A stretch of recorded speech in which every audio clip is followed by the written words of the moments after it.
മഴ തോരും മുമ്പേടെ ഇന്നത്തെ എപ്പിസോഡിലേക്ക് എല്ലാവർക്കും സ്വാഗതം. അങ്ങനെ നമ്മുടെ ബാലചന്ദ്രൻ്റെ കാറ് അങ്ങോട്ട് വരുന്നു.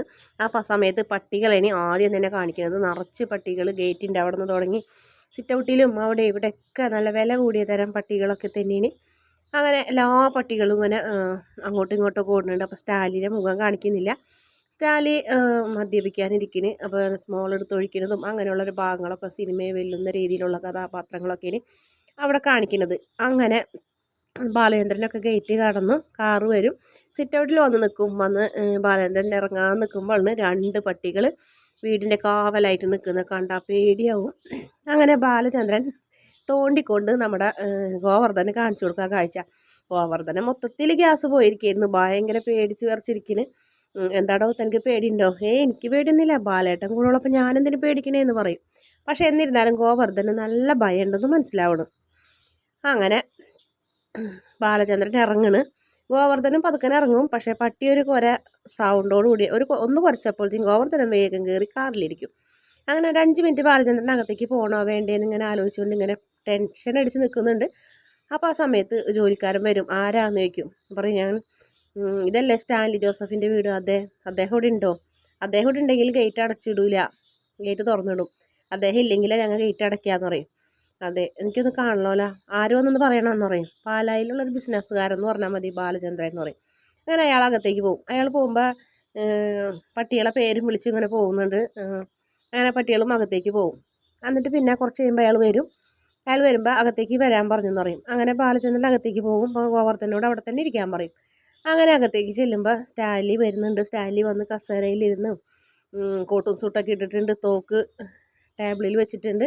മദ്യപിച്ചുകൊണ്ട് തന്നെ ഇരിക്കുന്നു. അങ്ങനെ എന്തായാലും സ്റ്റാലി ബാലചന്ദ്രൻ ഷെയ്ക്കൻ്റെ കൊടുക്കുന്നുണ്ട്.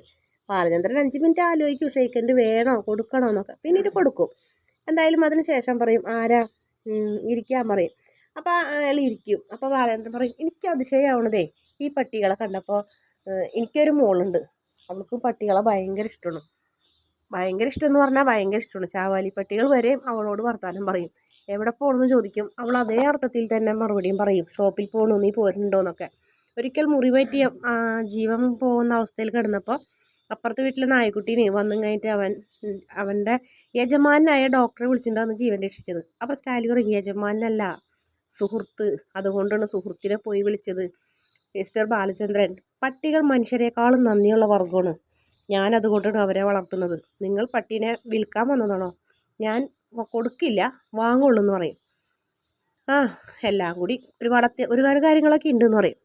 ശരി, എന്താ നിങ്ങൾ എവിടെ നിന്ന് വരുന്നതെന്ന് ചോദിക്കും. പാലായിൽ നിന്ന് വരുന്നതെന്ന് പറയും. പാലായിൽ എനിക്ക് പരിചയമുള്ള ആരുമില്ലല്ലോ, ഞാനിവിടെ ഉണ്ടെന്ന് നിങ്ങളോട് ആരാ പറഞ്ഞതെന്ന് ചോദിക്കും. ഞാൻ നിങ്ങളുടെ തറവാട്ടിൽ പോയിരുന്നു, ഔദക്കുട്ടി ചായനാണ് പറഞ്ഞത് നിങ്ങളിവിടെ ഉണ്ടെന്നുള്ള കാര്യം. അങ്ങനെ പിന്നെ പാലായിൽ നിങ്ങൾക്ക് എന്താ, അവിടെയൊക്കെ റബ്ബറല്ലേ, റബ്ബറാണോ എന്ന് ചോദിക്കും. അല്ല, എനിക്ക് ഷോപ്പ് ബിസിനസ്സാണ്, ജ്വല്ലറി, ഹാർഡ്വെയർസ്, പിന്നെ ടെക്സ്റ്റൈൽസ് അങ്ങനെയെന്ന് പറയുമ്പോൾ ബെസ്റ്റ് എന്ന് പറയും. പറയൂ, ഞാൻ എന്നെ നിങ്ങളെങ്ങനെ അറിയാമെന്ന് ചോദിക്കും. അതൊരു കഥയാണ്, കുറച്ച് പറയാനുണ്ടെന്ന് പറയും. ദൈവത്തെ ഓർത്ത് നിങ്ങൾ കുറച്ച് നേരം മദ്യപിക്കാണ്ടിരിക്കുമെന്ന് ചോദിക്കും. അപ്പം പറയും ഇല്ല മിസ്റ്റർ ബാലചന്ദ്രൻ, നിങ്ങളെ ഇപ്പോൾ കൊല്ലും എന്ന് പറഞ്ഞ ഒരാൾ എൻ്റെ നേരെ തോക്ക് ചൂണ്ടിയാൽ പോലും കയ്യിൽ മദ്യം ഉണ്ടെങ്കിൽ എനിക്കതൊരു പ്രശ്നമില്ല എന്ന് പറയും.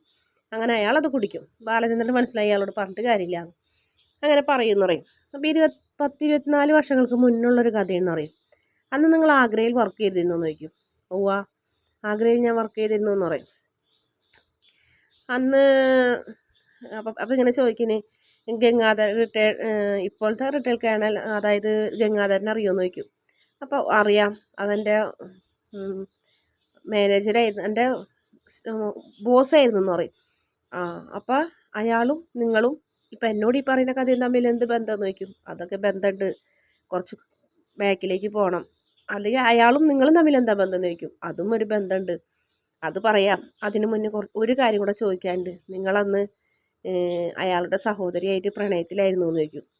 അപ്പോൾ അയാളുടെ മുഖം അങ്ങനെ ചൊളിഞ്ഞു. നിങ്ങളോട് ആര് പറഞ്ഞത് എന്ന് ചോദിക്കും. സത്യമാണോന്ന് അറിഞ്ഞാൽ മാത്രം മതി, ബാക്കി കാര്യങ്ങൾ ഞാൻ പിന്നാലെ പറയാമെന്ന് പറഞ്ഞില്ലേ, ഒരുപാട് കാര്യങ്ങൾ പറയാനുണ്ട് നിങ്ങളോട് എന്ന് പറയും. ഞാൻ അയാളുടെ മുഖമൊക്കെ ഇങ്ങനെ ഇങ്ങനെ ചോന്ന് തുടുക്കണം. അപ്പോൾ അയാൾ പഴയ കാര്യങ്ങൾ, അതൊക്കെ എൻ്റെ പേഴ്സണലായ കാര്യങ്ങളാണ്, അതൊന്നും നിങ്ങളോട് പറയേണ്ട കാര്യം എനിക്കില്ല എന്ന് പറയും. പറയണം മിസ്റ്റർ, അതുകൊണ്ടാണ് നിങ്ങൾക്ക് വേണ്ടപ്പെട്ട നിങ്ങൾക്ക് അത്യാവശ്യം നിങ്ങളെ പാലായിൽ നിന്നൊരുത്തൻ ഇത്രയും വഴി കാണാൻ വന്നിട്ടുണ്ടെങ്കിൽ അതിൻ്റെ പിന്നിൽ എന്തെങ്കിലും ഉണ്ടാവും എന്ന് നിങ്ങൾക്ക് ഊഹിക്കാലോ എന്ന് പറയും. അപ്പം അയാളിങ്ങനെ ഒരു മറുപടിയും പറയില്ല. ഒക്കെ പോട്ടെ, ആ പെൺകുട്ടിയുടെ പേര് നിങ്ങൾക്ക് ഓർമ്മയുണ്ടോ എന്ന് ചോദിക്കും. അപ്പോഴും അയാളൊന്നും മിണ്ടില്ല. കണ്ടിങ്ങനെ തുറപ്പിച്ച് ഇങ്ങനെ നോക്കണം ബാലചന്ദ്രനെ. വ്യക്തമായി പറഞ്ഞാൽ കൈതയ്ക്കൽ മാളിക വീട്ടിൽ കുഞ്ഞിരാമമേനോൻ്റെ മകൾ വൈജയന്തി എന്ന് പറയും. അത് കേട്ടോടുകൂടി ഇങ്ങനെ സ്റ്റാൻലി ആകെ ഞെട്ടി പകച്ച് നിൽക്കുന്നതോടെയാണ് എപ്പിസോഡിൻ്റെ അവസാന ഭാഗം. പക്ഷേ പ്രേമോ ഭാഗങ്ങളൊന്നും കാണിച്ചിട്ടില്ല. എന്തായാലും നാളെ നല്ല അടിപൊളി ഭാഗങ്ങൾ തന്നെയായിരിക്കും. എല്ലാ സത്യങ്ങളും പറയാൻ വേണ്ടിയാണല്ലോ ബാലചന്ദ്രൻ വന്നത്. സത്യങ്ങളൊക്കെ പറഞ്ഞ് അലീനനെ സ്റ്റാലിൻ്റെ കയ്യിൽ ഏൽപ്പിക്കാൻ വേണ്ടി തന്നെയുള്ള ഒരു തീരുമാനത്തോടു കൂടിയാണ് വരുന്നത്. എന്ത് തന്നെ ആയാലും അത് നടക്കുക തന്നെ ചെയ്യും. കാരണം ഇനി മുതൽ അലീന സ്വന്തം അച്ഛൻ്റെ കൂടെയാണ് നിൽക്കാൻ പോകുന്നത്. അച്ഛൻ്റെ കൂടെ, അച്ഛൻ്റെ വീട്ടിൽ ആ നായ്ക്കളുടെ കൂടെ, ആ ജോലിക്കാരുടെ കൂടെയൊക്കെ ഇനി അലീനയുടെ ജീവിതം ഇനി മുന്നോട്ട് പോകുന്നത്. എന്തായാലും ബാലചന്ദ്രൻ വന്ന കാര്യം പകുതിയായി. അതുപോലെ തന്നെ നമ്മളെല്ലാവരും കാത്തിരുന്ന സ്റ്റാൻലി കണ്ടു. നമുക്കെല്ലാവർക്കും പരിചയമുള്ള ആളായതുകൊണ്ട് തന്നെ പ്രത്യേകിച്ച് സ്റ്റാൻലിനെ കണ്ടപ്പോൾ ഒരു ഞെട്ടലൊന്നും ഉണ്ടായിരുന്നില്ല. വീഡിയോ ഇഷ്ടപ്പെട്ടാൽ ചാനലൊന്ന് സബ്സ്ക്രൈബ് ചെയ്ത് സപ്പോർട്ട് ചെയ്യണേ.